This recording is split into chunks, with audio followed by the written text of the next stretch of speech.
morning, everyone. My name is Namuyomba Christine and I'm doing a master's in project management. My research topic is about government regulatory requirements and sustainability for small and medium tour and travel agencies in Kampala, Uganda. Now, the study that I'm doing is based off of that, and I want to explore it in detail, and that's what my research is going to be about. You find that tourism is a very important sector in Uganda. As much as it is one of the most underfunded in the national budget, you find that it's actually, if I'm not mistaken, I'm actually sure that it contributes as the second revenue producer in the whole of Uganda after agriculture. So that goes to show you that it's a very important sector.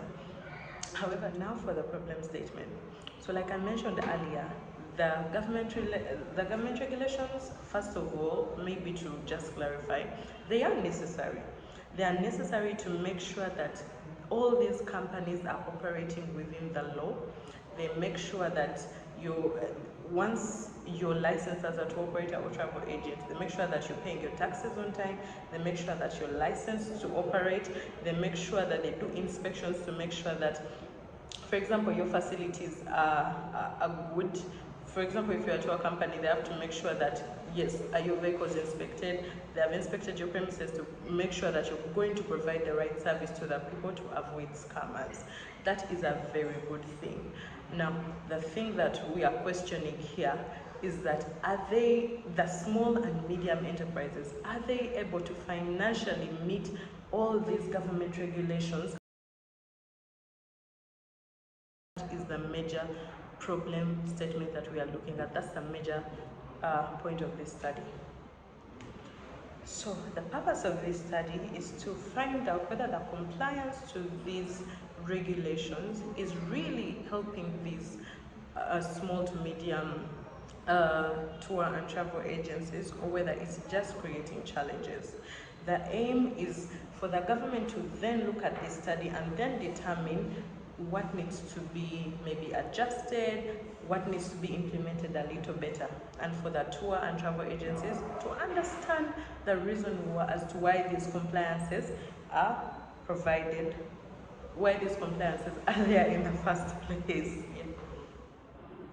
So the objective of this study is to further break down these government regulations in relation to the sustainability of these small and medium enterprises and break them down into smaller understandable bits so that we understand exactly which aspect is to exactly understand how they affect these businesses. For example, we're going to break them down into licensing and registration, taxation, financial compliance, operational requirements. All that is the objective of this study. So the independent variable of this study is government regulatory requirements, because yes, the small and medium enterprises, just like even the large, have to comply to government regulations. And then the dependent variable is the sustainability of the small and medium enterprises in Kampala, majorly Uganda.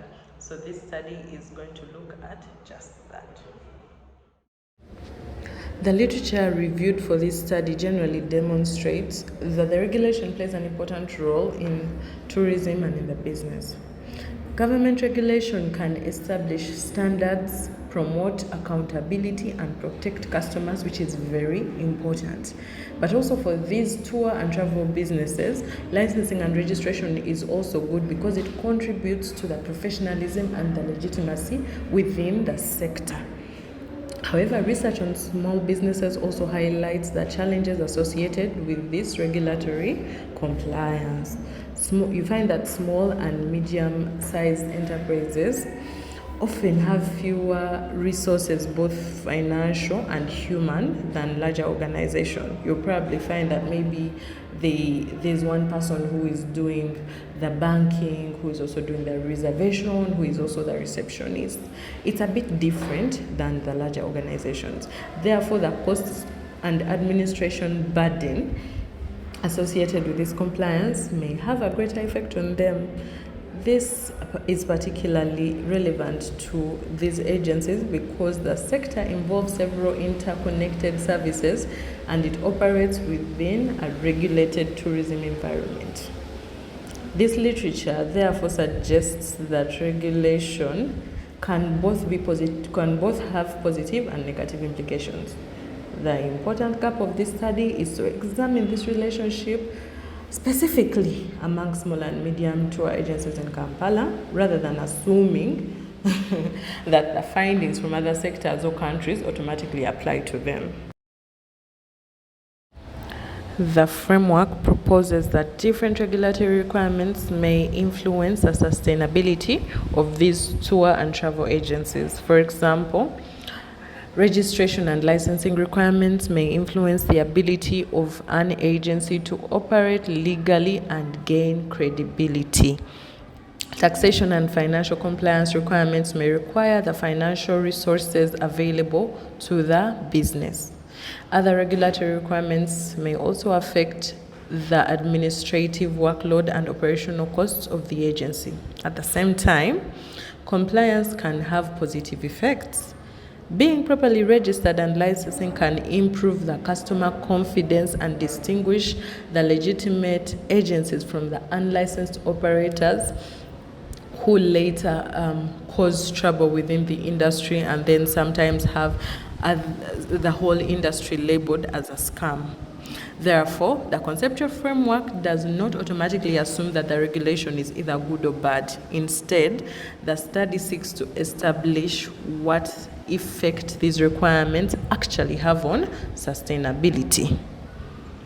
The methodology going to be used for this study is going to be a quantitative style of research, because I want to dig deeper into these governmentary regulations and also how the businesses, the small and medium businesses, are being affected. Data collection will be, the sample size will be quite small. And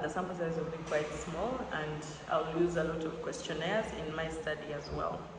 So in conclusion, yes, government regulations have an impact on the sustainability of small and medium enterprises, but this study wants to have a better understanding on how these implications can better help these companies to sustain within the economy of Uganda.